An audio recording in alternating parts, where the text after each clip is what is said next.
Special report में news room से एक बार फिर आपका स्वागत है। आपके साथ मैं हूं अंजना ओम कश्यप।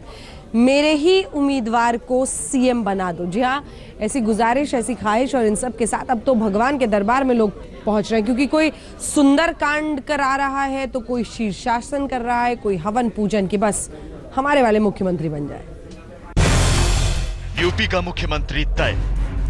शपथ ग्रहण की तारीख 19 मार्च। शपथ ग्रहण का वक्त शाम 5 बजे। जगह लखनऊ का स्मृति उपवन ग्राउंड। लेकिन उत्तर प्रदेश में बीजेपी का मुख्यमंत्री कौन है, ये सब अभी पर्दे के पीछे।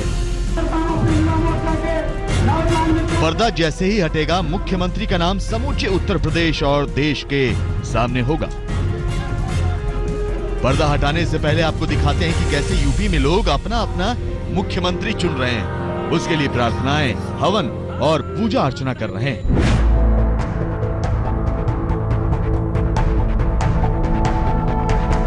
तस्वीरें यूपी के गाजीपुर की हैं। आप देख सकते हैं कि यहाँ पूजा अर्चना चल रही है। रामचरितमानस के सुंदरकांड का पाठ किया जा रहा है। जी हाँ, ये नजारा केंद्रीय मंत्री मनोज सिन्हा के गांव सुवल का है, जो यूपी के गाजीपुर में आता है। यहीं से मनोज सिन्हा सांसद भी हैं। आप देख सकते हैं हनुमान जी के बगल में मनोज सिन्हा की तस्वीर रखकर पूजा पाठ और आरती की जा रही है।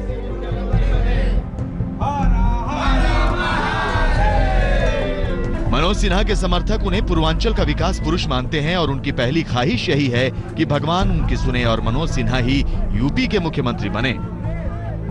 और गाजीपुर ही नहीं, पूरे पूर्वांचल में जिनकी विकास के नाम से पहचान है, ऐसे हम सबके मनोज सिन्हा जी जो रेल राज्य मंत्री एवं संचार मंत्री हैं, वो उत्तर प्रदेश के मुख्यमंत्री बने। इसके निमित्त हम सब लोगों ने आज सुंदरकांड का पाठ किया यहाँ और हवन पूजन किया। हम लोगों ने सुंदरकांड का पाठ और हवन किया है कि हमारे माननीय मनोज सिन्हा जी मुख्यमंत्री बने उत्तर प्रदेश के। मनोज सिन्हा ने BHU से बीटेक किया था और छात्र संघ के अध्यक्ष भी रह चुके हैं। उनके बचपन के दोस्तों से लेकर उनके गांव वालों की एक ही तमन्ना है।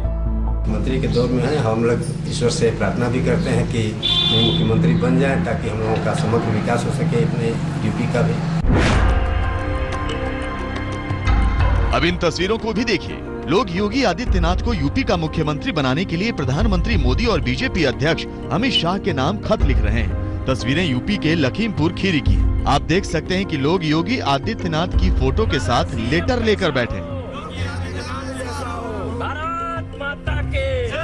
बजरंग दल के हजारों की संख्या में कार्यकर्ता आज अपने अपने गांवों से अपने अपने डाकखाने में आदरणीय प्रधानमंत्री महोदय व राष्ट्रीय अध्यक्ष माननीय अमित शाह जी को एक एक पत्र लिखकर भेज रहे हैं कि उत्तर प्रदेश का मुख्यमंत्री माननीय योगी आदित्यनाथ जी को बनाया जाए। देवरिया में तो योगी आदित्यनाथ को यूपी का मुख्यमंत्री बनाने के लिए बाकायदा हवन किया जा रहा है। योगी आदित्यनाथ की छवि एक हिंदुत्ववादी नेता की है, लिहाजा हिंदू युवा वाहिनी के लोग चाहते हैं कि उनके चहेते नेता यूपी की कमान संभालें। सबसे अच्छे मुख्यमंत्री के रूप में जो हिंदूवादी चेहरा है योगी आदित्यनाथ जी का है और हम सब नौजवानों की चाह है कि योगी आदित्यनाथ जी महाराज उत्तर प्रदेश के सीएम हो। लखीमपुर खीरी जिले में मौर्य समाज के लोग केशव प्रसाद मौर्य के लिए महायज्ञ कर रहे हैं। केशव प्रसाद मौर्य यूपी के मुख्यमंत्री बने, इसके लिए मौर्य समाज के सैकड़ों लोगों ने यज्ञों में आहुतियां दी। वो एक व्यक्तित्व के सुंदर और अच्छे व्यक्तित्व के वो धनी व्यक्ति हैं, इसलिए हम सब क्षेत्रवासी चाहते हैं कि केशव प्रसाद जी मुख्यमंत्री बने। शाहजहांपुर से विधायक सुरेश कुमार खन्ना के लिए भी हवन पूजन किया जा रहा है। एक साधु तो पिछले 3 दिनों से लगातार शीर्षासन कर सुरेश खन्ना के मुख्यमंत्री बनने के लिए तप कर रहा है। समर्थकों को भरोसा है कि उनके तप से ईश्वर खुश होंगे और सुरेश खन्ना ही यूपी के मुख्यमंत्री बनेंगे। हमारी ये कामना है, ये मांग है कि सुरेश खन्ना को मुख्यमंत्री बनाया जाए। सुरेश खन्ना जो है हिंदूवादी नेता हैं और एक अच्छे छवि के नेता। लेकिन अब पर्दा हटाते हैं और देखते हैं कि पर्दे के पीछे वो कौन कौन से चेहरे हैं जो मुख्यमंत्री के रेस में आगे चल रहे हैं। लेकिन क्या इन्हीं में से कोई मुख्यमंत्री होगा? इन सभी से आगे बातचीत करेंगे, जानेंगे कि यूपी की कमान कौन संभालने वाला है। आज तक ब्यूरो। जिससे पूछा जा रहा है सब हाथ खड़े कर रहे हैं, चाहे केशव प्रसाद मौर्य हो या फिर मनोज सिन्हा हो, सबका यही कहना है कि इस रेस में हम नहीं। सर, यूपी का मुख्यमंत्री कौन होगा? आप हो जाओगे। सर, आपके नाम को लेकर चर्चा तो काफी चल रही है। ये भी मुझे नहीं पता। मैं इस रेस में फिलहाल नहीं। मैंने कहा रेस में कोई नहीं है, मीडिया केवल रेस चला रहा है। जो भी संसदीय बोर्ड तय करेगा हम उसके साथ। ना, इसमें दौड़ नहीं हो रही है, पार्टी जो तय करेगी वो होगा। देखिए, मैं किसी रेस में नहीं रहती हूँ। न ये इनकार करते हैं, न ही ये खुलकर इकरार करते हैं। मजबूरी क्या है इनकी पता नहीं, मगर ये भी उन्हीं में से हैं जो यूपी की जनता की तरह ही बस इंतजार करते हैं। इनमें से कई हैं जिनके नाम यूपी की सियासत में बड़ी सरगर्मी से लिए जा रहे हैं। इनमें से कई हैं जो काबिल हैं, उत्तर प्रदेश की जनता की उम्मीदों पर खरा उतर सकते हैं, लेकिन सब चुप हैं। पता नहीं मोदी और अमित शाह की जोड़ी किसके नाम पर मुहर लगाए, बस इसीलिए दम साधे बैठे हैं। धुक धुकी लगी होगी, लेकिन कैमरे पर मुस्कान बिखेरे चिंता की लकीरों को शायद छिपाने की कोशिश कर रहे हैं।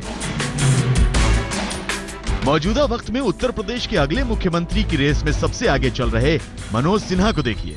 संसद के बाहर श्रीकांत शर्मा उनसे गले मिल रहे हैं, बधाई दे रहे हैं, न जाने किस बात की, न जाने किस उपलब्धि की।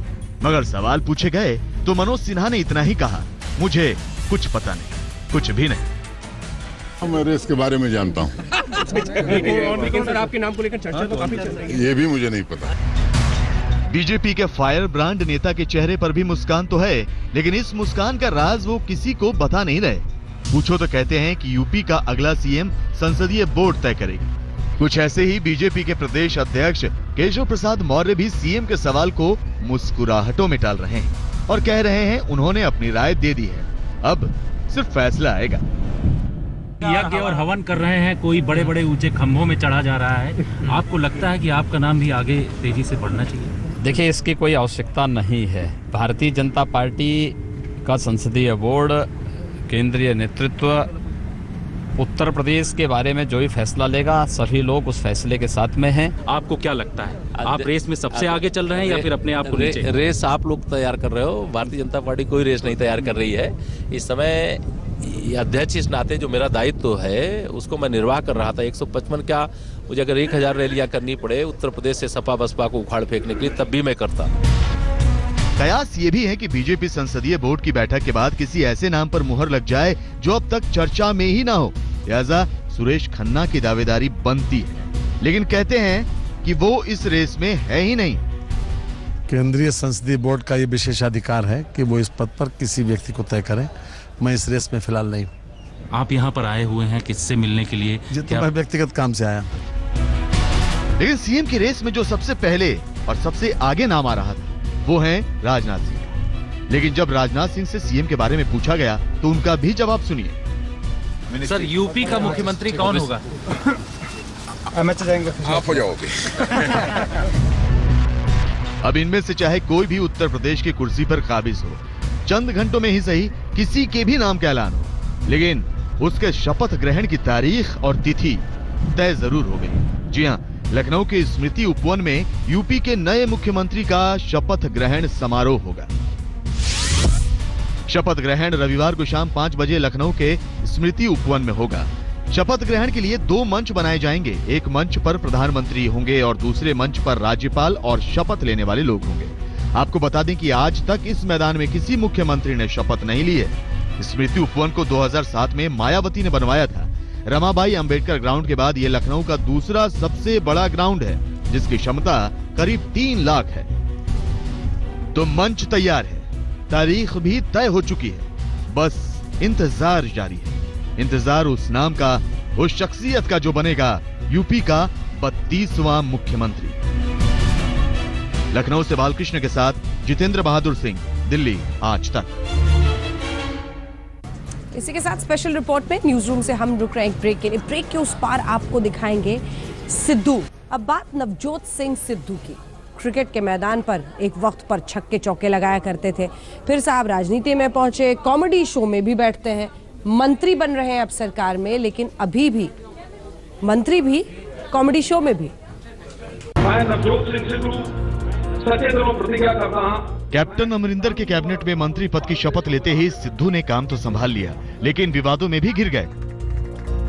पंजाब के कैबिनेट मंत्री नवजोत सिंह सिद्धू ने चंडीगढ़ में प्रेस कॉन्फ्रेंस की। यहां सिद्धू ने कहा कि वो किस तरीके से करेंगे, क्योंकि अब आप जनता के चुने हुए प्रतिनिधि हैं, आप जनता के बीच में एक बात समझ लो, अगर जनता ने 12 साल में नवजोत सिंह सिद्धू को 5 बार जिता दिया तो 12 साल से मैं टीवी कर रहा था ना, यदि उनको इतराज नहीं तो आप क्यों इतराज है, समझाओ मुझे। दूसरी बात, यदि मैं अपने हक के एक रात लगा के, रात को होता है सब कुछ, एक रात और सुबह 3 बजे की फ्लाइट से 5 बजे चला, 7 बजे यहां